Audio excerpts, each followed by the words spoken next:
PAC, ça veut dire Access Control. Donc, on parle de based. Donc, on a basé sur des rôles, basé sur des attributs, basé sur des groupes, basé par des policies, plus ou moins complexes l'une de l'autre. On a aussi quelques principes, comme les POLP. Normalement, les principes, c'est à la fin qu'on les met en anglais, mais celui-là, il est très intéressant parce que ça commence par Principle of. Donc, POLP veut dire Principle of Least Privilege. Ça veut dire qu'on va donner les moins de droits à l'utilisateur ou le droit minimum pour faire son action à lui. Ce qui fait qu'on peut avoir une cumulation de droits, et là, on commence à parler de quelque chose qui s'appelle permission creep, où j'ai les permissions toutes petites, la moyenne, et j'arrive à avoir une liste de 50 permissions, en dépendant comment vous les gérez. Et tout ça peut se joindre à une attaque assez classique sur la partie autorisation d'un IAM, c'est le Privilege Escalation Attack, ou PEA, qui consiste à, je me suis connecté, peut-être je m'appelle Toto et j'arrive à la plateforme en tant que Toto, mais j'ai la permission que lecture sur un fichier qui ne sert à rien. Et mon objectif, c'est de sortir de la plateforme avec un rôle administrateur qui appartient peut-être à une autre personne. Donc, j'ai entre-temps que, je ne sais pas, personne qui ouvre la porte, et j'ai fini avec la clé de la maison. Et normalement, ils se joignent un avec l'autre. J'arrive à me connecter avec un utilisateur qui n'a pas beaucoup de droits, puis j'ai hack my way. C'est bon, pardon. J'ai hack my way, où j'arrive à faire une escalade, qui est beaucoup plus gris. On ne le voit pas aussi facilement que directement arrivé avec les permissions de la maison. Tout ça se joint à un concept qui s'appelle le Zero Trust, qui veut dire on ne fait pas confiance, tu me dis quitter, on va confirmer ça parce que je ne te crois pas. Tu me dis que tu as tes permissions, je ne te crois pas, on va les reconfirmer en passant par plusieurs validateurs. Et normalement, tout ça, c'est un IAM. Il y a pas mal de acronymes, il y a pas mal de gestion. On va parler un poil de tous les bacs pour savoir à quel moment on utilise un de l'autre. Mais quand vous connaissez la plupart Keycloak et vous savez probablement votre Basic Access Control, je vais prendre énormément de temps sur le sujet. Quelques petites définitions de comment ça se joint à Keycloak. Donc, je mets juste quelques mots sur la partie cloud native, sur la partie agnostique. Donc, normalement, qu'est-ce que veut dire cloud native? C'est que doit être fait au design pensant à la scalabilité et la résilience. Ça doit être facile à déployer et ça doit être dans une façon déclarative. Donc, que ce soit Helm, Terraform, CI/CD, que ce soit déployé en Docker Compose, Kubernetes ou facilement avec des VM. Et la partie agnostique, c'est qu'on doit être capable de déployer en plusieurs endroits, physiques ou pas, donc au cube à VM ou on-prem. Ça doit éviter les vendor locking et ça doit avoir une intégration facile. Et quand je parle là d'intégration, je parle avec des autres produits de la cloud native. Si vous allez sur le site de la Cloud Native Foundation, vous allez voir un énorme tas d'outils et je crois que le 12e dans la liste Keycloak. Je l'ai vu ce matin, il est là le 12e. Mais je n'ai pas vu c'est quoi le premier. Et pourquoi je parler aujourd'hui de Keycloak? Ou pourquoi Keycloak? Pourquoi la boîte où je suis, on choisit Keycloak comme outil pour faire de l'IAM cloud? C'est parce qu'il y a tous les avantages d'un outil qui était conçu très fortement, avec un très bon design, et en même temps, il y a la communauté qui va derrière. À quoi ça se traduit? Déjà, eux-mêmes, c'est la première fois que vous allez trouver sur leur GitHub. Ils sont en Open Source Identity Access Management. La licence, c'est à page 2, donc vous pouvez faire ce que vous voulez. En gros. Il y a 27 000 étoiles, donc c'est quand même pas mal soutenu par la communauté. Il ne date pas d'hier, donc il a déjà 11 ans. Il a été fait et maintenu toujours par la Red Hat, et il est incubé à la CNCF depuis 2023. Là, j'ai mis le lien qui le dit. Il a été fait, c'est très important, vous allez voir pourquoi c'est très critique dans le design de votre projet, que ça soit pensé à une architecture stateless. Et c'est très sympa qu'il ait été pensé à être fait sur Docker, même si ça aurait pu être fait après. Forcément, il date un peu plus avant que tout Kubernetes a été pensé même. Je crois qu'on parle de 2017, 2018 Cube, donc ça date un peu avant. Et puis, à quoi ça se traduit normalement? Quand on parle de choisir un IAM, on parle normalement de 3 étapes. On doit choisir quel access control on va avoir. Donc, avant tout, il faut penser, est-ce que moi, je pense avoir une app. Donc, avant de penser à l'IAM, il faut penser à moi, qu'est-ce que j'ai? Est-ce que j'ai une app où moi, je n'ai pas besoin des contrôles très spécifiques? Est-ce que le contrôle que j'ai, ça peut marcher juste en sachant qu'il a les droits admin? C'est le plus classique. J'ai un rôle qui est admin et ça me permet de faire telle ou telle chose. Est-ce que non? Est-ce qu'il me faut quelque chose de plus précis? J'ai besoin des droits sur des ressources spécifiques. Donc, peut-être je ne suis pas juste admin de la plateforme, mais je suis admin d'un dossier. Ou est-ce que non? Est-ce qu'il faut faire des calculs un peu plus précis et il me faut être capable d'exécuter du code? Et est-ce qu'il me faut être capable d'exécuter ces codes de façon décentralisée? Donc, on parle là, role-based, attribute-based, policy-based, on parle de OPA. Une fois je sais à peu près où je vais, qu'est-ce que moi j'en ai besoin, la deuxième, c'est de choisir l'IAM. En réalité, il y a, je vais parler de trois grands. Les découpages est IAM open source ou pas. Open source, le plus grand, c'est Keycloak. Et après, le non open source, il y a Okta, Auth0, Ping Identity. Et une fois vous avez décidé sur quoi vous savez partir, c'est là comment commence l'intégration. Donc, très simple, là, on parle Stack Overflow, Google et ChatGPT. Normalement, là, on a ça. Normalement, on commence à avoir un tout qui marche, théoriquement. Comme maintenant, on va dans les Real World Challenge. Et la première chose, c'est qu'on parle, on a dit tout à l'heure, résilience. Bah, le premier problème, c'est que Docker Compose n'est pas suffisant. Vous allez me dire, ah, bien évidemment, j'ai une prod, je ne peux pas faire de Docker Compose. Mais en réalité, quand on commence à faire de l'open source, donc, je vais regarder Keycloak, ça a l'air très bien maintenu. Je commence à Docker Compose et je commence à avoir des problèmes directement quand je commence à avoir un prod. Bah, on commence à googler, OK, est-ce qu'il y a une solution cluster de Keycloak? Est-ce qu'il y a un opérateur? Là, je parle dans le cadre des gens qui ont du Kubernetes. Puis, qu'est-ce que ça fait Infinispan? Donc, pour ceux qui font du Keycloak aujourd'hui en prod, est-ce qu'Infinispan vous parle? Vous pouvez lever la main?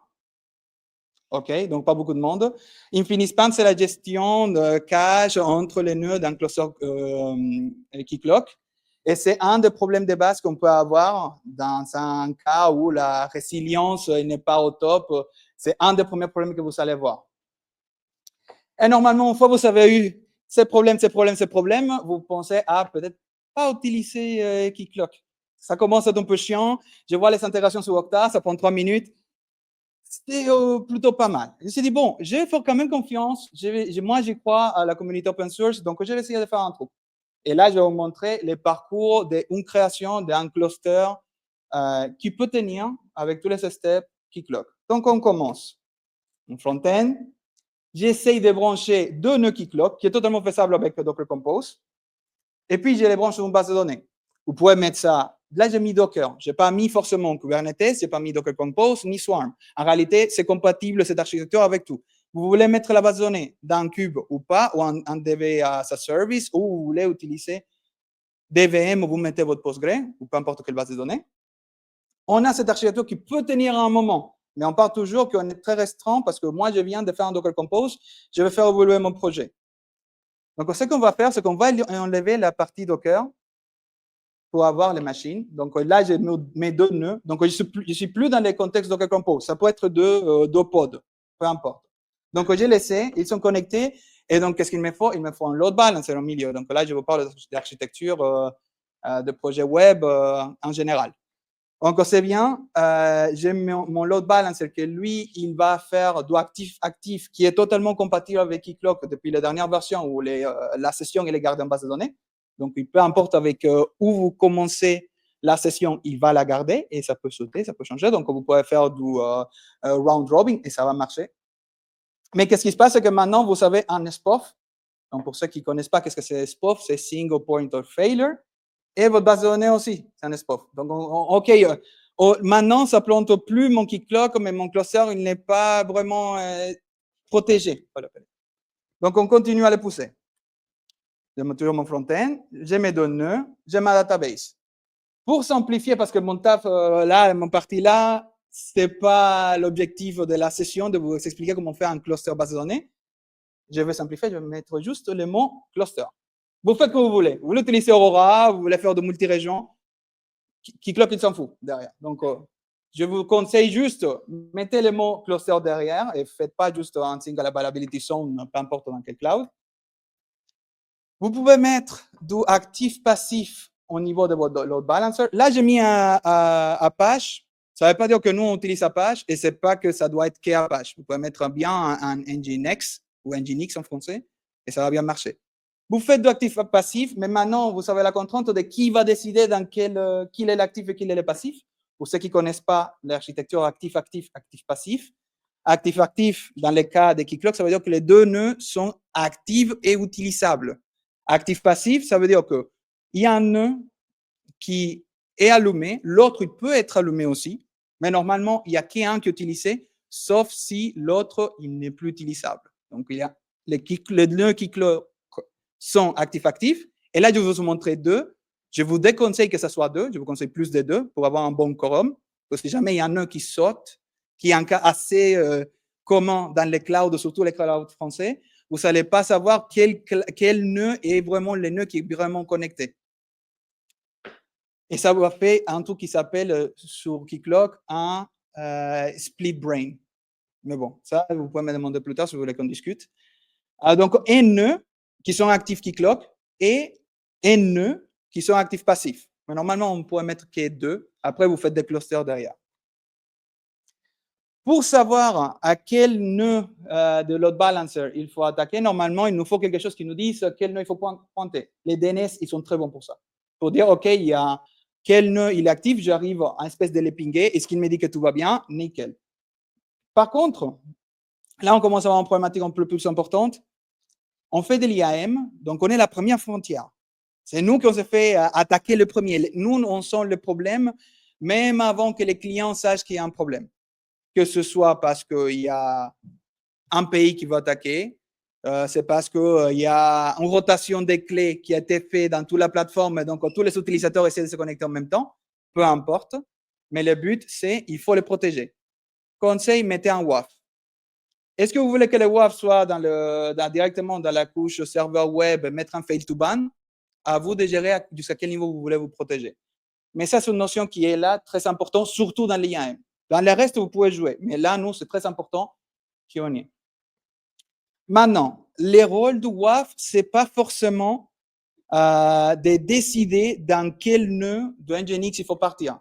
Et donc, c'est pour ça que normalement, il faut que le DNS lui-même, quand il va faire envoyer la requête au WAF, il ne faut pas que le WAF lui-même décide « Ah non, je vais sur le load balancer 1 ou load balancer 2 ».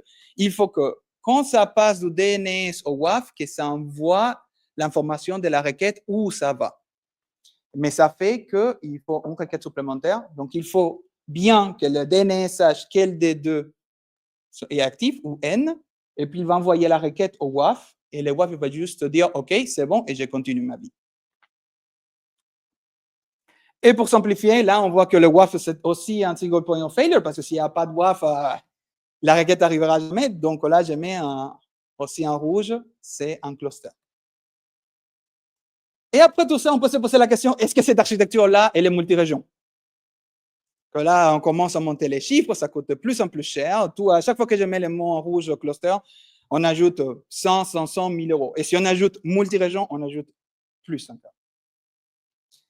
Et avant d'aller dans la prochaine étape, je pense que ça vaut le coup de vous expliquer. Ça, c'est un des points les plus importants de cette meet-up, c'est de prendre en considération les contextes. C'est pas il faut pas le même IAM pour tous les boîtes dans le monde. Les mêmes outils, il n'est pas spécialisé pour tous les types de clients.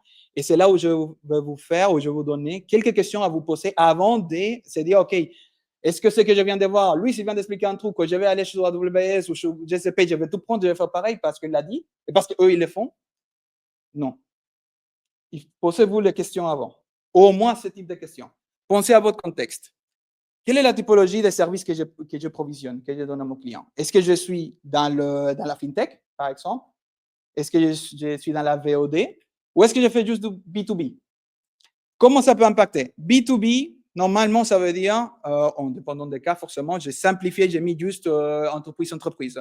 Quand j'entre dans ma boîte, je me connecte, je travaille de 8h à 15h, peut-être je travaille avec une autre société à côté, mais les contraintes des quantités, vélocité, résilience sont pas forcément pareilles que la VOD. Voire, la VOD peut être même plus importante que la fintech. les contraintes ne sont pas les mêmes. VOD, nous avons des clients VOD, des milliers de requêtes qui arrivent en une heure.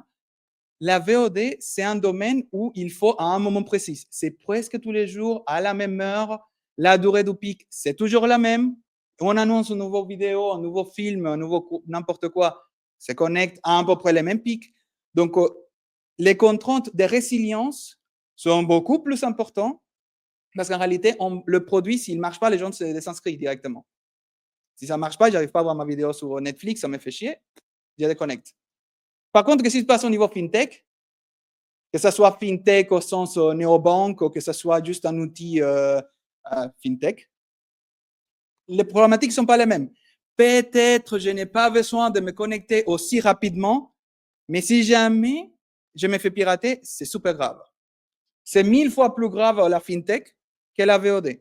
Et sincèrement, nous avons des clients qui se font attaquer assez souvent VOD avec des attaques de numération, mais la FinTech, c'est eux qui font énormément gaffe avec des contraintes très, très fortes parce que c'est quoi le plus important pour eux? C'est pas tant que ça marche ou ça marche pas, c'est que quand ça marche bien.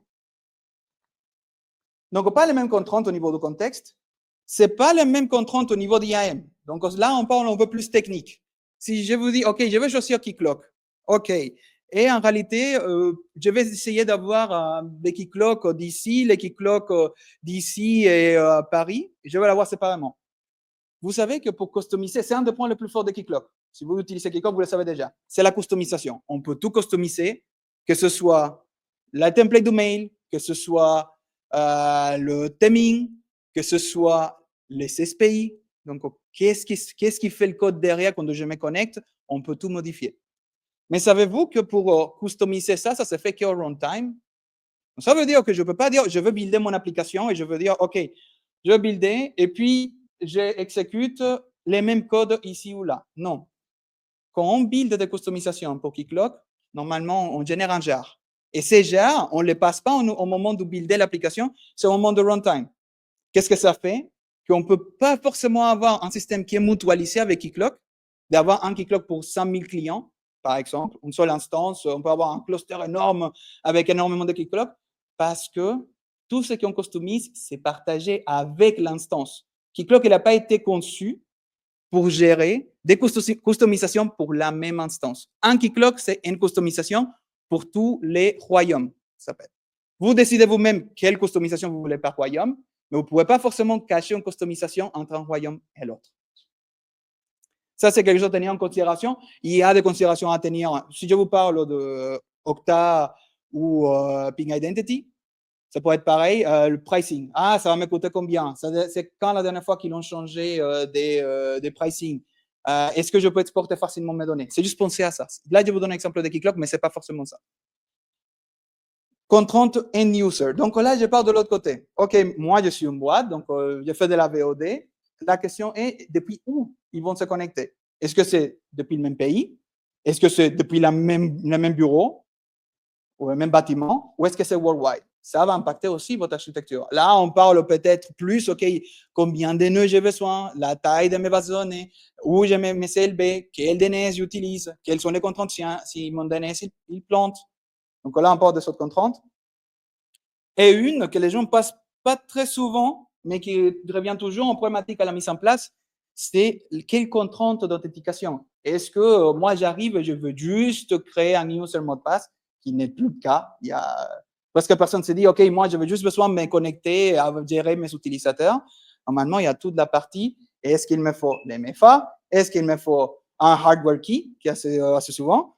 Ou est-ce que je n'ai pas du tout des contraintes? Il peut dire, bah, je vais voir, je vais mettre juste un SSO. Ça peut arriver aussi. Mais c'est des choses à se poser comme question. Et là, je mets en rouge qui arrive à des tailles des entreprises assez importantes avec ou des entreprises qui ont des régulations elles-mêmes. Est-ce qu'il vous faut ENI, ou peu importe, est-ce qu'il vous faut une régulation? Est-ce qu'il vous faut une certification?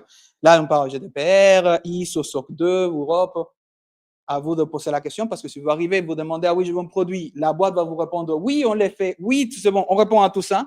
Et on arrive au moment de la validation, de l'audit, ah oui, mais on n'est pas, je ne sais pas, SOC 2. Ah oui, mais ce n'est pas la faute de la boîte, elle le savait, le produit le dit. Il ne dit pas qu'il est SOC 2, donc par défaut, il n'est pas SOC 2. C'est à vous de vous poser la question, est-ce qu'il est compatible? Mais là, je vous dis tout ça, c'est avant de créer le projet. En disant que j'ai dit, OK, j'ai répondu à tout ça et je mets en place mon cluster. Est-ce que tout est bon? Donc, j'ai décidé quand même de partir sur du Keycloak. Est-ce que tout est bon? Est-ce qu'on a tout fini avec cette archi que je vous ai montré? Et non, pas du tout. Parce que là, maintenant, il faut se poser la question au niveau de sécurité et de compliance. Donc, qu'est-ce qu'il nous faut? Il nous faut les traces. Il nous faut savoir de où vient la donnée. Parce que vous avez vu, dans cette joli schéma que j'ai fait, il y a plusieurs étapes. Ça peut planter plusieurs étapes. Pensez qu'un load balancer et qu'Apache, ça ne plante jamais, ça peut planter. Même si ce n'est pas la faute d'Apache ni la faute d'Nginx, ça peut planter. Et c'est quand même mieux d'avoir la trace de où et pourquoi ça plantait. Les métriques, parce que oui, forcément, il y a plusieurs nœuds, plusieurs choses peuvent aller mal. Si vous ne savez pas des métriques, vous ne savez pas savoir si un truc va plus trop bien. RAM, réseau, stockage, etc. Si vous savez les métriques et les traces, il vous faut un alert management parce que ça ne vous sert à rien de ne pas monitorer, pas rien faire automatique. Il vous faut tout le management de l'orchestration. Donc là, je vous parle si vous voulez gérer ou vous gérez déjà toute la partie orchestration avec ou la vôtre, si vous voulez utiliser Kubernetes ou pas. Donc, on parle là de l'autoscaling, des health checks, les routines entre les pods ou les nœuds, donc les réseaux, les VPC, si vous utilisez le VM directement, les management de backup, etc. Idéalement, vous allez regretter après parce que vous allez payer très très cher une fois que vous avez mis tout ça. Il vous faut quelqu'un qui comprenne Keycloak derrière. Si il vous arrive un problème, là je vous ai dit split brain, je vous ai parlé Finispam. Si ça vous arrive un problème d'un cloud et que ça fait ce type d'erreur, qui est un cas assez récurrent, vous ne savez pas ni un ni l'autre, vous allez finir par payer quelqu'un qui connaisse et qui puisse répondre à la question. OK, j'ai un problème de Finispam, j'ai un split brain, qu'est-ce que j'ai fait? Mais si vous savez tout ça et vous avez un contexte assez clair, probablement vous allez avoir besoin d'une équipe désastrante. Une équipe qui soit là, parce que si vous savez de la VOD, vous savez 10 000 clients qui essayent de se connecter et il y a un truc qui ne va pas, je ne sais pas si un samedi soir, si vous faites de la VOD, vous voulez que le client il attend lundi que l'équipe de support répond. À vous de décider. Et après tout ça, il vous faut quand même, peut-être ça peut être le même, peut-être pas, une équipe qui va gérer la maintenance. Parce que oui, open source, ça ne veut pas dire qu'il va venir la Red Hat ou la CNCF, installez-vous les mises à jour. Hein. Ils ne vont même pas venir vous dire, hey, il y a tel serveur qui ne vous respecte pas. C'est à vous de vous en charger qu'il faut le faire. Et donc, c'est un peu négatif quand même. Hein. Là, je mets beaucoup de charges, OK, c'est pas évident, c'est pas facile, ça peut coûter cher, c'est pas très mutualisable.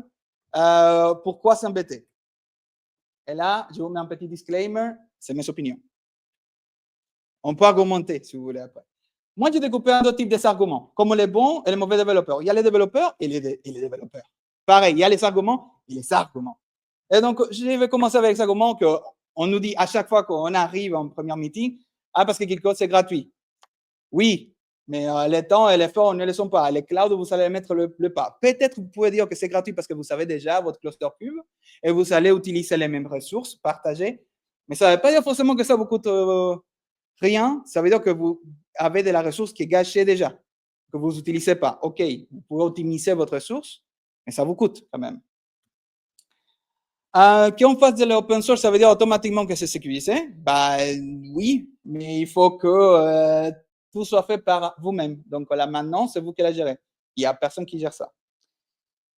C'est facile, comme dit la CNCF, c'est une des bases de la CNCF, c'est qu'il faut que ça soit facile à déployer et que peu importe qui puisse le faire avec un opérateur. Et en réalité, c'est vrai que c'est très facile. Mais si on parle le plus techniquement de Keycloak, si vous ne connaissez pas qu'est-ce que c'est un SPI, si vous ne savez pas qu'est-ce que c'est FTL, donc qui est le système de templating de Keycloak, ou vous ne connaissez pas qu'il y a des librairies qui peuvent faire du React pour modifier le theming, par du Keycloakify, et si vous ne savez pas de Java, ça va être compliqué. Si vous savez que c'est une boîte, vous faites du Go, du Rust, vous voulez passer à Keycloak, et vous allez mettre la même équipe qui développe pour donner la maintenance à Keycloak, ça risque d'être compliqué. Tous les serveurs et les bugs sont résolus super rapide. C'est vrai, Keycloak, de temps en temps, ils font 2 patchs la même semaine. Et ils se sont dit, non, on va faire des livraisons des majeurs 2 par an. Et ils l'ont déjà fait 2 cette année, si je ne me trompe pas. Il y a 2600 et la 26.2. Par contre, il n'y a pas de customer support. Qu'est-ce que ça veut dire? C'est que, OK, j'ai vu un CVE, j'ai un bug, vous arrivez chez Keycloak, vous dites, ah, j'ai tel problème, ok, merci, vous voulez le corriger? Non, je veux que quelqu'un me le corrige. Ah, ok, attendez. Vous suivez l'issue. Ok, l'issue a été clos dans telle version. Ah oui, mais moi, j'ai toujours le problème. Bah, c'est ça qu'on perd quand on fait de l'open source. C'est qu'il faut le faire soi-même. Et pour moi, ça, c'est un avantage un peu bullshit. Parce que oui, on vous dit d'un côté, oui, ça va, mais il y a quand même un énorme effort de l'autre côté à faire, qui n'est pas évident. Mais il peut y avoir des cases où oui, ça peut bien marcher.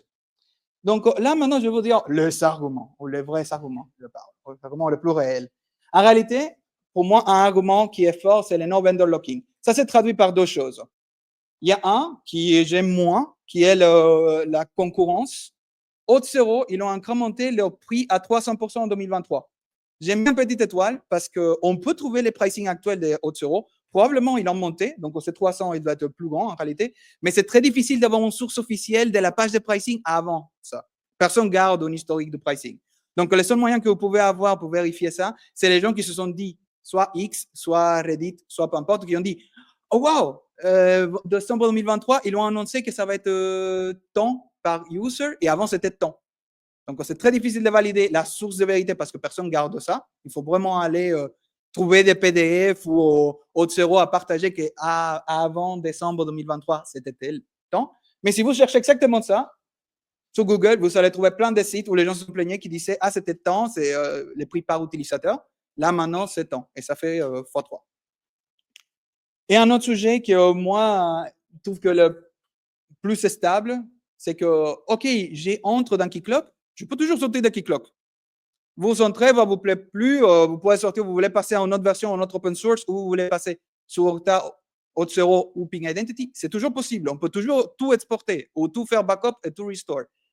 Par contre, ça ne veut pas dire de l'autre côté, les alternatives le font. Il y a des outils IAM qui, eux, ils ne permettent pas de sortir la donnée. Donc, si moi, demain, je veux sortir deux, je ne sais pas lesquels, un des trois, un des grands, il ne me garantit pas que je puisse dire, OK, non, tenez là un backup de tous vos données, tenez tous vos users, et puis à partir de ça, on fait un pair sur Keycloak où on ajoute un truc qui permet d'importer depuis tel IAM à Keycloak. Non, il y a des IAM qui ne permettent pas d'exporter les données, même si on veut arrêter de travailler avec eux. Il y a le sujet de la visibilité totale, il y a le contrôle, donc qu'on gère nous-mêmes le cluster, ça fait que tout est transparent, donc que tout est visible, tout est traçable.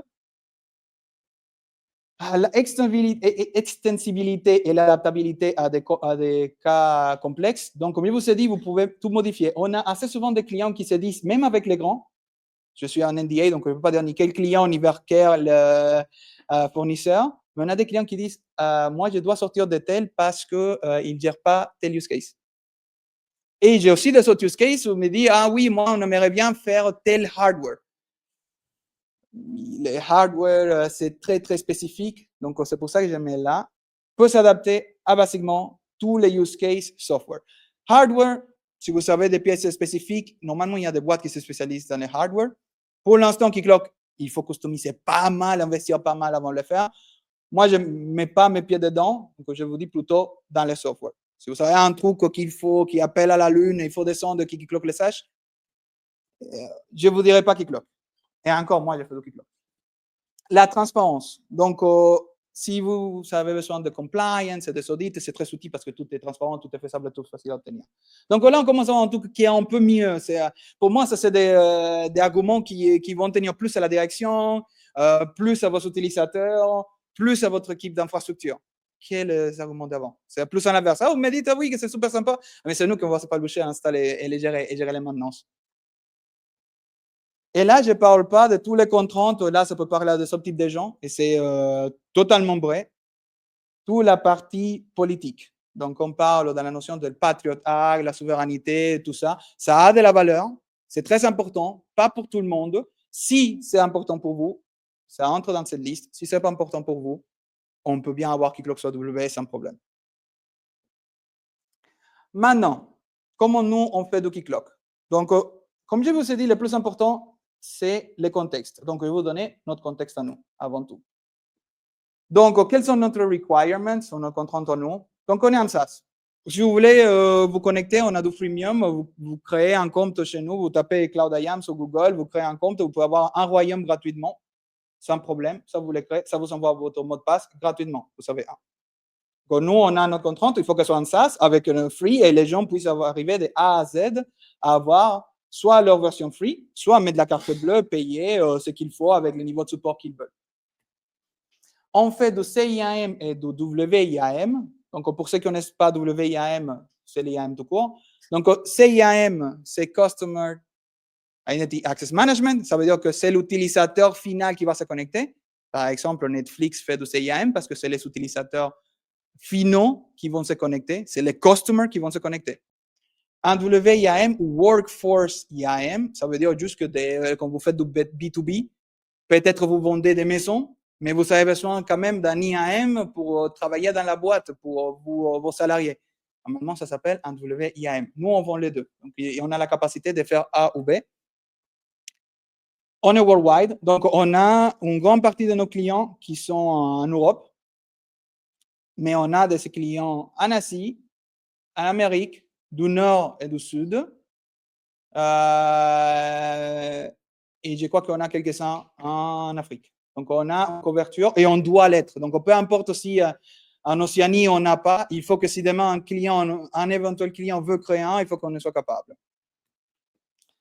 On a des clients qui sont tech-savvy et non tech-savvy, donc qui se connaissent dans la tech, qui connaissent Keycloak et qui ne connaissent pas du tout, ou qui sortent d'un autre, qui sortent d'Okta pour venir chez nous, ou qui sortent de Ping Identity. On a un SLI qui est very high. Donc, ça veut dire que nous, on donne un SLI que même que les clouds ne le donnent pas. On a une capacité de fournir des clusters ou même si, je ne sais pas, prends un exemple, vrai ou pas vrai, OVH ou Scaleway, ils tombent en France, on a une capacité de, à une certaine taille, de dire, OK, si c'est un seul data center qui est tombé, si vous voulez une multi-région et vous voulez garantir que même si un data center tombe, il marche, on a une capacité, ou c'est notre contrainte à nous. On a des clients qui sont exposés au public et pas. Donc, ça ne veut pas dire que ce n'est pas du public cloud, mais on a des moyens de protéger pour que ce ne soit pas exposé. On doit être auditable. On fait du multi-région. On est certifié. On est ISO 27001 et on est en train de voir pour passer des autres, la SOC 2 par exemple. On doit supporter multiples clouds. Donc, on ne fait pas que ni que Amazon ni que Google. Actuellement, on fait donc AWS, GCP, Azure, on fait Outscale, on fait Scaleway et on est actuellement en train de travailler sur un nouveau cloud qui est Ionos, un cloud allemand. Donc, basiquement, tout ce qui peut avoir un Terraform, un modèle Terraform, un provider Terraform. Et je mets ici à gauche, nous, on ne fait pas de Kubernetes. Pourquoi? Avant que quelqu'un me mette feu sur moi. Ce n'est pas parce qu'on ne le veut pas. C'est parce que notre but est de fournir un Keycloak au client. Comme je l'ai dit tout à l'heure, Keycloak n'est pas fait pour être mutualisé au niveau de l'instance. Donc, si on fait une séparation et on se dit, OK, on ne peut pas avoir le même Keycloak pour tout le monde et on le fait juste scale, ça veut dire qu'il faut que nous, on ait des Keycloaks séparés pour chaque client. Et si on a un Keycloak séparé pour chaque client, est-ce qu'en réalité, ça vaut le coup d'avoir un cluster Kubernetes? Parce que ça veut dire quoi? Il faudrait dire que les clients, ils seront attachés forcément à un cluster qui existe déjà. Donc, ça serait nous, à notre maîtrise, de dire, OK, tel client veut GCP, OK, bah, il va aller forcément dans les GCP cluster à la limite Europe. Ça sera tout. Voilà. Nous, tant donné cette contrainte, nous, on a pensé le problème autrement. On va faire un orchestrateur qui va permettre de créer un cluster Keycloak tout court, mais que ce cluster Keycloak soit le plus proche du besoin du client. Donc, nous, aujourd'hui, on a une capacité de dire, je veux mon cluster Keycloak dans telle région de tel cloud provider. Et il sera totalement isolé. Comme on n'a pas vu, comme on a ces contraintes Keycloak elle-même, comme elle était conçue comme produit, et on n'a pas le besoin d'avoir un mutualisé parce que ça nous enlèverait une fonctionnalité, on s'est dit, OK, on ne met pas de Kubernetes. Malgré tout ça, on a tous les avantages, sans les inconvénients, à l'échelle de que c'est un seul produit. Je ne vous dis pas que derrière, on n'a pas de cubes pour gérer des autres briques qui sont aux alentours de notre produit. Et là, c'est le deuxième point le plus important parce que là, ce que je vous présenter, il est applicable à peu importe quelle architecture, de peu importe quel produit. Et c'est le point où je vous ai dit tout à l'heure des Keycloak qui est très très fort par rapport au stateless. Il était pensé à stateless. Donc, on a notre cluster Keycloak. Disons qu'on a fait tout ce que je vous ai montré tout à l'heure, on a, peu importe avec un point de moins, un point de plus, multi-région ou pas, on a des clusters Keycloak. Nous, ce qu'on a fait, on a fait un travail de séparation des notions à l'intérieur du produit. Qu'est-ce que ça veut dire? On a séparé de notre cluster qu'est-ce qui est la partie stateless de la partie stateful. Qu'est-ce que ça fait? C'est que maintenant, on a une notion des les objets qui on peut jouer, les rejouer, les rejouer et ça va c'est bien se passer. Et quels sont les éléments qu'il faut les prendre et qu'on ne peut pas forcément les changer et jouer à la volée. Quels sont les exemples que je peux vous donner sur le sujet? Nous avons la création d'un cluster et les stateless. L'upgrade, pour nous, il est stateless. Donc, qu'est-ce que ça veut dire? C'est qu'on peut les rejouer, ça va générer le même état. Les rejouer, ça va générer le même état. Peu importe combien de fois je fais un upgrade, il ne va pas me faire à chaque fois un upgrade pour la prochaine, un upgrade pour la prochaine. Il va juste me dire, je veux cette telle version. Comme la version elle-même, elle est stateless, je peux la rejouer. Nous avons une notion de disaster recovery. Si vous savez de l'expérience ou de structures assez grandes, ça va peut-être vous parler un petit peu, sinon il n'y a pas de problème. Disaster recovery, ça consiste à avoir une copie de votre cluster à la volée avec la même version qui vous permet de, à tout moment, si, je ne sais pas, moi j'ai décidé de ne pas avoir multi-région. Il y a un cas très très dur qui arrive, pas parler mal de Scaleway, mais qui arrive assez souvent, c'est par exemple le DNS de Scaleway il a planté. Les DNS, comme je vous montré tout à l'heure, c'est les cores. Sans DNS, vous pouvez avoir le meilleur de clusters du monde et ça ne va pas marcher. Si les réseaux Scaleway ne marchent pas, c'est pire. Parce que, en disant que les DNS ils marchent, mais il y a un problème à l'intérieur avec les réseaux. Qu'est-ce que c'est? C'est un peu comme les nerfs. Saviez-vous ou savez-vous qu'un nerf touché est pire que manquer d'un nerf? Donc, si je vous tape sur un nerf dans votre cœur, c'est pire pour le cœur que couper le bras ou couper les nerfs entièrement. C'est pareil. Avoir un mauvais réseau, c'est pire pour un cluster qu'avoir le nœud qui n'est plus là. Donc, ça peut arriver dans des cas assez extrêmes. Et nous, pour garantir que même dans les pires des cas, qu'on n'a pas choisi la meilleure architecture côté client parce qu'on s'est dit non, on veut réduire notre coût, on a mis sur Scaleway, mais il y a tel problème, on n'aurait pas dû le mettre sur tel data center parce qu'il est tout neuf. On a une capacité à tout moment de recréer un cluster dans le même état, dans une autre cloud, dans une autre région, sur un autre cloud. Très, très rapide. Notre orchestrateur, il a une capacité de faire celle-là. Et vous allez voir pourquoi je vous dis ça, c'est du stateless. Et de l'autre côté, vous allez voir que même si l'upgrade, lui, il est stateless, pourquoi le downgrade, il n'est pas stateless? Et forcément, là, vous parlez, c'est plus naturel. Si j'ai fait un backup, à chaque fois que je joue le backup, ça ne va pas forcément me donner la même valeur, les mêmes informations. Parce que j'ai fait un backup, il y a d'autres utilisateurs qui se sont connectés. Les backups lui-même, il n'y a plus de valeur. Et pareil que le restore. J'ai fait un restore. Oui, le cluster il a été mis à jour, mais ça ne veut pas dire que le restore elle-même, il va restorer au même point. Ça dépend du backup. Mais si le backup, si on fait toujours le même backup, on pourrait peut-être passer le restore à quelque chose de stateless. Si j'exécute les mêmes backups, même cluster, même résultat. Et on peut voir un peu comme ça se pragmatise pour ceux qui sont très techniques, qui veulent voir comment ça s'est fait pour de vrai. Donc, je vais le faire avec des diagrammes. Donc, je ne vais pas partager du code aujourd'hui. On a notre orchestrateur et on a un job. Ce job, il va s'en charger juste de créer quoi? Notre cluster. OK, nickel. C'est job, cet orchestrateur, qu'est-ce qu'ils vont faire? Comme vous connaissez déjà, on va faire du Terraform, on va appliquer du Ansible, on va setter les states. OK, génial, tu ne me montres rien d'innovant. Ah, forcément, je vous ai dit tout à l'heure, à la fin de la création d'un cluster, il faut modifier le DNS pour le faire pointer. OK, nickel, je modifie le DNS, ça va pointer sur le nouveau cluster. On a fini jusqu'à là. Maintenant, on dit juste, OK, tiens, comme nous, on est en SaaS, il faut qu'on dise au client, OK, ton produit il est prêt. On a une gestion de données, un CRUD sur les objets, il faut que nous, on met à jour, on voit le cluster, il est prêt. So, forcément, on fait les choses en asynchrone. Les clients, ils n'attendent pas 10, 20, 30, 40 minutes que le cluster il soit fait devant la page, sinon le cluster, il n'est pas créé. Non, tout est fait en asynchrone, donc forcément. Là où ça commence à être intéressant, et on voit comment il a été bien conçu Keycloak pour ce type de problématique, c'est qu'en disant on a notre job, On l'a mis en différentes couleurs. On a un job qui se démarre tous les X, tous les jours, toutes les heures, ça dépend client ou comment vous voulez les faire, c'est pour faire le backup. Forcément, on fait juste un Ansible, on exécute, on obtient la partie. Là, je mets stateful, ça ne veut pas dire la base de données de Keycloak, ça pourrait vouloir dire plein de choses.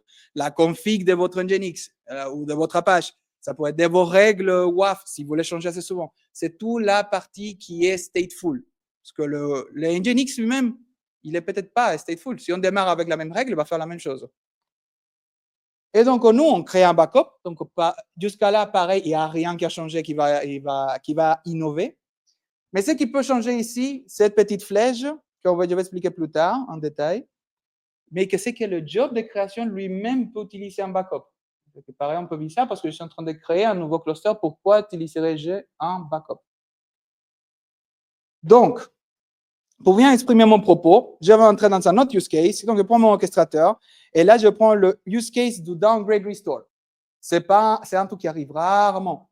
Nos clients font rarement un truc qui disent, OK, non, attends, il me faut restaurer à mon dernier backup si j'ai cassé quelque chose, ou j'ai fait une mise à jour, j'ai décidé de mettre à jour mon cluster, mais mes customisations ne sont pas compatibles ou mon SSO n'est plus compatible avec cette version, donc je voudrais rollbacker. Et ce qui est intéressant, c'est que, OK, ce que nous, on fait dans les clusters pour faire un downgrade ou un restore, c'est qu'on prend toute la partie stateful et on la supprime. On peut étendre ou pas les clusters, on supprime toute la partie stateful. Et puis, on dit au job de create, qui fait ce qu'on a dit tout à l'heure, ça va apply, ça va set the state, je veux dire, applique-le avec un backup. Et donc, qu'est-ce que ça fait? En réalité, je suis en train d'utiliser les mêmes Terraform, les mêmes Ansible qui va créer pour mettre à jour. Parce que c'est stateless. Qu'est-ce qui se passe quand je fais un downgrade chez Keycloak? Keycloak lui-même, comme il était pensé stateless, c'est lui qui applique les migrations. Donc, si vous faites du Java, je parle de Flyway ou de Liquidbase, c'est juste l'engine de l'API, donc Keycloak lui-même, il y a quelque chose qui va appliquer aux migrations de la base de données. Donc, si la version 2 de Keycloak a 10 tables et la version 3 de Keycloak a 15 tables, il y a un code qui va ajouter les 5 tables sur la prochaine version. Si à chaque fois je mets la base de données qui a 10 tables, à chaque fois cette version va ajouter 5 tables. Donc, ça fait que la migration elle-même, elle est rejouable, elle est stateless. Peu importe combien de fois j'envoie le backup, ça va le faire. Donc, là, on entre dans un cas, on dit, ah, OK, donc pour faire le downgrade, je peux aussi faire les create. Mais en réalité, ce n'est pas un create, c'est un set state. On a un job qui va setter les state. Il n'existe pas, il va les créer. On me donne un backup et il n'existe pas, je veux les créer avec un backup. On me les donne et il existe, je veux appliquer le backup. Mais les autres use cases qui sont très intéressants aussi, sur le même job, donc je parle toujours du même Terraform avec le même Ansible. Ça me fait économiser pas mal de temps et pas mal de maintenance. C'est que si je veux faire un upgrade, qu'est-ce que c'est un upgrade? En réalité, un upgrade, c'est juste que je veux appliquer avec une nouvelle version. Mais si je vous ai dit tout à l'heure que la version elle-même gère les migrations en base de données et Keycloak s'en charge, donc la communauté de Keycloak, les PR, à chaque fois qu'on fait une modification de Keycloak, doivent être compatibles avec une migration totale. Donc, ça veut dire que Keycloak est conçu pour faire des sauts de versions, la plupart du temps. Je crois que depuis longtemps. Donc, qu'est-ce que ça veut dire? C'est que vous pouvez avoir une version d'il y a 300 et vous pouvez passer à la toute dernière version. Et on a des clients qui l'ont fait. Et ils peuvent le faire eux-mêmes, en plus. Donc, qu'est-ce qui se passe? C'est qu'en réalité, quand j'ai créé une instance, j'ai créé mon Keycloak, j'ai créé mon cluster, je lui donne une version avec laquelle on va la créer. On va créer cette cluster avec version 2. Mais en réalité, qu'est-ce que c'est un upgrade? C'est lui dire, OK, je veux set la valeur de ce cluster à 2 plus 1. Mais ça veut dire que si j'ai un script qui va juste set le state, il pourrait être en capacité de setter le state avec une version. Et à partir de ce moment-là, le script, ce qu'il va faire, c'est qu'il va se poser la question, est-ce que je dois les créer ou pas? À la limite, je m'en fous, qu'est-ce qu'il y avait comme valeur? Je veux la setter. Et il ne se pose même pas la question, est-ce que je dois faire une migration ou pas? Les seuls points, oui, il se peut poser la question malheureusement, c'est qu'on a des versions de Keycloak qui peuvent avoir des downtime. La communauté travaille de plus en plus pour avoir des versions qui n'ont pas besoin de downtime, mais il y a des cases où votre cluster entièrement il doit être éteint. C'est des use cases, par exemple, où on fait un disaster recovery pour avoir zéro downtime. On peut faire du seamless, même si le cluster lui-même, il y a du downtime. Donc, le cluster, il sait faire du rollout. Quand vous installez, en réalité, vous faites du rollout. Vous faites, OK, j'ai créé un nœud, je vérifie qu'il est bon. Est-ce que j'ai mis l'autre? Est-ce qu'il fait du quorum? Est-ce qu'il est bon? En réalité, vous les faites, le rollout. Vous pouvez démarrer les deux. Mais en réalité, c'est quand? OK. C'est quand on va faire tout la gestion de est-ce qu'il faut les démarrer ou pas? Nous, on se pose juste une question. Est-ce qu'il y a de downtime ou il n'y a pas de downtime? Et à partir de là, il va appliquer, il va soit couper les deux pour démarrer un, ou il va attendre qu'une soit faite ou que l'autre soit finie. Pour le disaster recovery, c'est la même chose. En réalité, quand on fait un disaster recovery, c'est une copie d'une instance. Donc, c'est créer une instance ou c'était une instance à partir d'un backup. On va copier une instance totalement pareille que d'une autre et on va juste lui dire set le state, une instance qui n'existe pas à partir d'un backup d'une autre. Et comme Keycloak s'en charge de toute la partie mise à jour, il va gérer. Puis, très important, on est en capacité aussi de dire dans cet script, est-ce que je veux ou pas que ce soit la version qui est en ligne.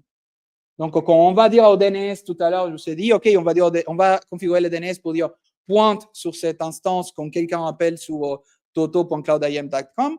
On pourrait lui dire, oh, je vais créer Toto, mais je vais créer aussi Toto Dev ou Toto-1, mais je ne veux pas que nos clients ou que les gens sachent qu'il y a Toto-1, donc je ne vais pas les mettre en live. Ça vous permet d'avoir deux instances qui peuvent être une copie de l'autre et que personne sache derrière qui les gère. À partir du même script, tout à partir du même job, on a une capacité de gérer les states. Parce qu'à la fin, c'est tout le pouvoir de Keycloak qui fait qu'on peut gérer ce type de use case. Ça ne veut pas dire qu'on peut le faire partout, ça ne veut pas dire que c'est compatible avec tout, mais si vous pouvez concevoir votre produit comme ça vous ferez gagner énormément de temps. Donc, ça fait qu'en réalité, nous, je vais aller très vite dans cette partie-là, quels sont les moving parts, donc quelles sont les choses qui sont importantes pour que notre gestion de création, de maintenance des Keycloak marche, ou des instances de Keycloak, c'est qu'on a un orchestrateur, une gestion de job et les DNS. Et donc, tout ça, normalement, on les fait chacun avec un outil. Donc, nous, notre orchestrateur, c'est GitLab. Forcément, les jobs sont faits avec les runners. Et tout ça, normalement, c'est des SPOF. Et donc, comme nous, on fait pour garantir qu'il n'y a rien qui est SPOF, donc forcément, les GitLab et les clusterisés, c'est très joli, je mets juste cluster. Vous voulez mettre ça, vous pouvez mettre ça, vous utilisez gitlab.com et ça marche aussi. J'espère que c'est tout ça derrière. Notre DNS est aussi cluster. On pourrait dire ça aussi là-bas et on est sûr que derrière, c'est du cluster, donc je simplifie.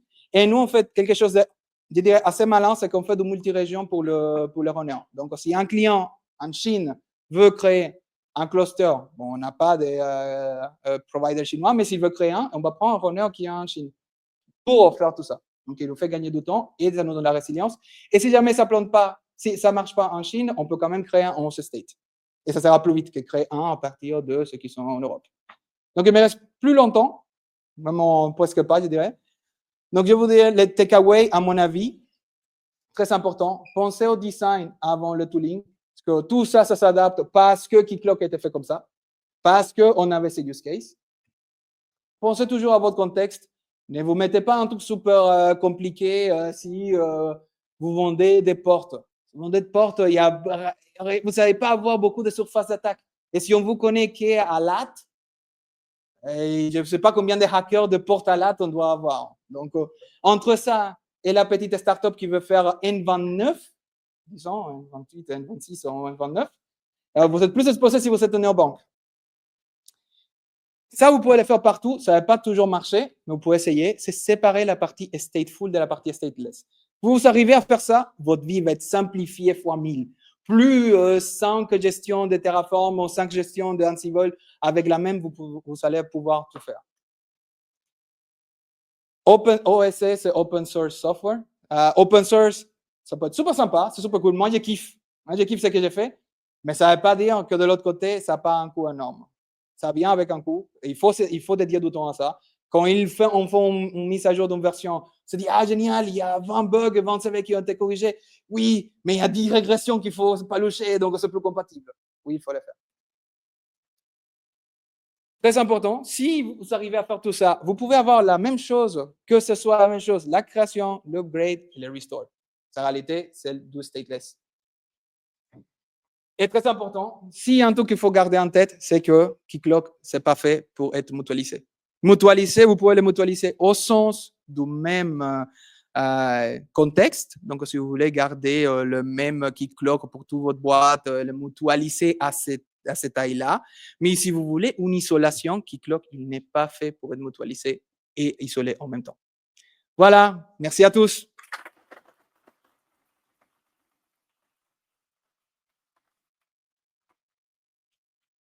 Des questions? Est-ce qu'on a le temps pour des questions? Oui? 5 minutes, OK. Quelqu'un a des questions?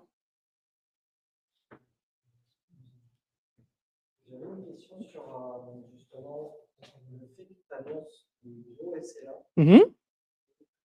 Cette base de données qui permet de faire du streaming. Comment vous garantissez ce lien entre TikTok et la base de données pour garantir un OSLA si jamais la base elle tombe? Alors, donc, comment on garantit nos SLA si on a un couplage fort avec une base de données? En réalité, on a un couplage fort avec tous les outils qu'on utilise. Donc, on pourrait faire la même chose avec les DNS ou le WAF. La notion derrière, c'est à quel niveau on accepte d'avoir de la clusterisation ou pas. Tous nos clients, donc nous, si vous regardez notre site, on passe des gratuits à cher, direct. Pourquoi? C'est parce que si on a les mutualisés sans customisation, c'est pour ça qu'on peut faire du freemium. On arrive, on met du gratuit, vous n'avez pas le droit à customiser. Vous voulez customiser, vous passez à cluster. Automatiquement. Il n'y a pas, oui, on vous fait un petit Docker Compose, ça tient dans un... Non, tout est clusterisé, automatiquement. Vous décidez quel cloud, vous décidez quelle région, mais c'est toujours clusterisé. Et c'est ça qui nous permet d'avoir un SLA assez fort. Nous, on commence avec 99, le moins cher de chez nous, c'est 99. Il y a des clouds, surtout français, qui ne nous donnent même pas 99. Voilà. Des autres questions? Yes?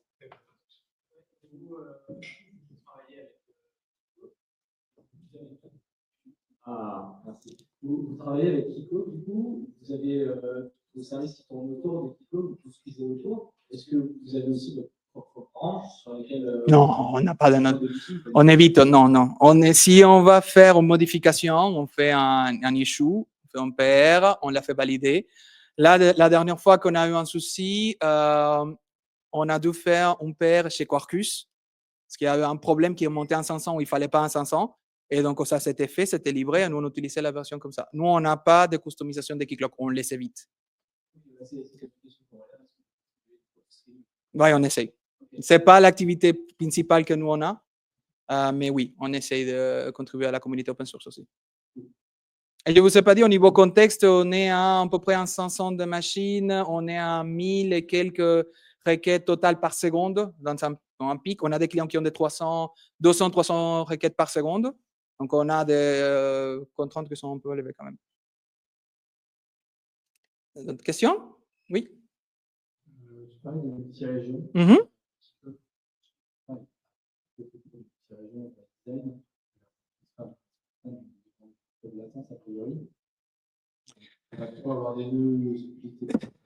Alors, comment nous on fait les multirégions? Donc, nous on fait les multirégions actifs-passifs.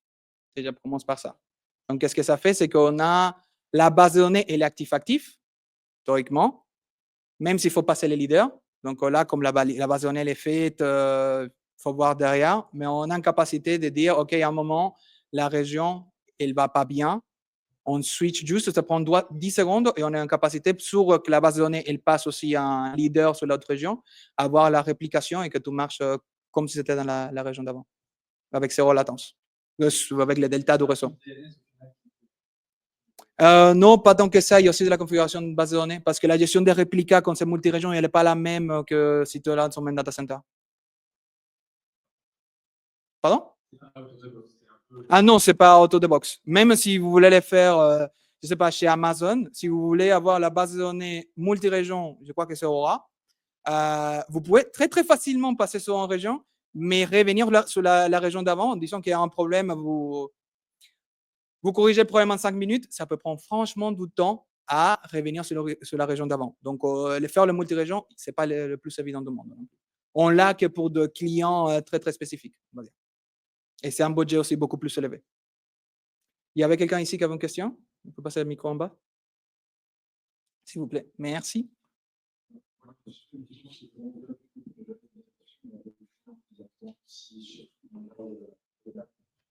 Yes, donc comment nous on gère les mises à jour? Nous avons plusieurs cycles de vie en dépendant de quel type de mise à jour. Donc nous, on garantit que la dernière mineure. Donc on ne laisse pas le droit au client quel mineur il veut ou quel patch. Keycloak, ils ont changé de système 10 fois. Donc le patch, normalement, il est totalement compatible avec la version d'avant. Il n'y a pas de modification ni de migration de base de données. Donc nous, on ne dit pas, OK, on peut vous donner vous voulez la 26.2.1? Non, c'est vous voulez la majeure. Nous, on fait les migrations quand nous, on veut à la dernière mineure. Ça, c'est un peu la partie correction de CVE, sécurité compliance. On ne laisse pas la main sur le sujet. Par contre, sur les majeurs, là, c'est la responsabilité elle est partagée parce que comme les clients, ils peuvent customiser, les customisations, ils peuvent avoir des breaking changes. Nous, on dit, OK, on va dire, on pousse les clients. Vous voulez faire la mise à jour, vous voulez faire la mise à jour? Il dit juste, oui, je veux. Tenez les customisations qui ont été faites avec la version X et moi, j'ai testé la X plus 1, où normalement, ce type de clients, ils ont plusieurs environnements. Donc, ils vont nous dire, OK, j'ai l'environnement de dev. Est-ce que il peut le faire lui-même aussi. Il y a une fonctionnalité qui permet de faire ça. Je veux upgrader moi-même de la version 25 à la 26. Je regarde que mes custom extensions, ma customisation, elle marche. Puis, il nous donne ce qu'il faut pour sa prod. Et puis, on fait nous-mêmes ces upgrades de customisation pour le moment. Mais ça fait partie aussi, si je reviens au diagramme, quand on set les states, les jars eux-mêmes, on les traite comme des objets stateless. Normalement, ils sont faits pour être. Si on développe en customisation et la customisation elle est pas stateless, il y a un problème. Donc, nous, on les traite comme stateless. Si à un moment, ah non, ils ont développé quelque chose qui c'est juste au premier redémarrage, problème à eux. Ça va planter et ça entre pas dans notre CELA. Le problème de customisation. Des autres questions? Oui, vas-y, pas de problème. Aussi, je trouve que ce qui manque un peu, c'est tout. Par exemple, il y aurait des sessions, il y aurait des en cours pour participer dans la base. Ouais. Vous avez développé vos propres outils, finalement, tout ça. Oui et non.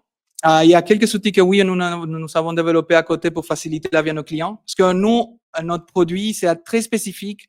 Nous, comme plateforme, notre objectif, c'est de faciliter l'utilisation d'un produit qui n'est pas à nous.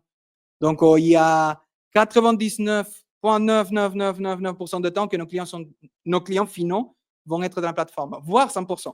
Il y a des clients forcément qui ne savent pas que leur Keycloak est déployé chez nous, évidemment. Donc, il y a une grande partie de nos clients qui ne voient pas qu'ils sont chez nous. Et comment nous, on gère ces problématiques-là, c'est que on essaye d'apporter les choses à Keycloak et hors Keycloak. Nous avons développé quelques custom extensions qui sont, elles, disponibles et donc qui permettraient de faire des A ou B. Justement, on est en train de travailler sur le sujet actuellement, d'avoir un marketplace des customisations open source où vous allez pouvoir, OK, je ne sais pas, je veux des SSO. Bah, moi, je sais qu'est-ce que c'est les SSO. Je sais avec qui je veux les connecter, mais je n'ai aucune idée de quelles extensions ils sont disponibles sur le marché. Donc, je fais comment? Je les mets sur Google, mais moi, je ne suis pas expert. Donc, on l'essaie dans ce sens. C'est quelque chose qui est en cours, mais on essaye aussi. On a une équipe service qui fait, je ne sais pas, 10% de chiffre d'affaires de la boîte, qui s'en sert de ça. Qui va, OK, il y a un client qui a une besoin très spécifique. Si c'est très, très spécifique, on le fait pour eux. Si ce n'est pas très spécifique, on peut faire quelque chose et l'apporter dans la communauté comme une extension qu'ils peuvent télécharger et mettre en place eux-mêmes.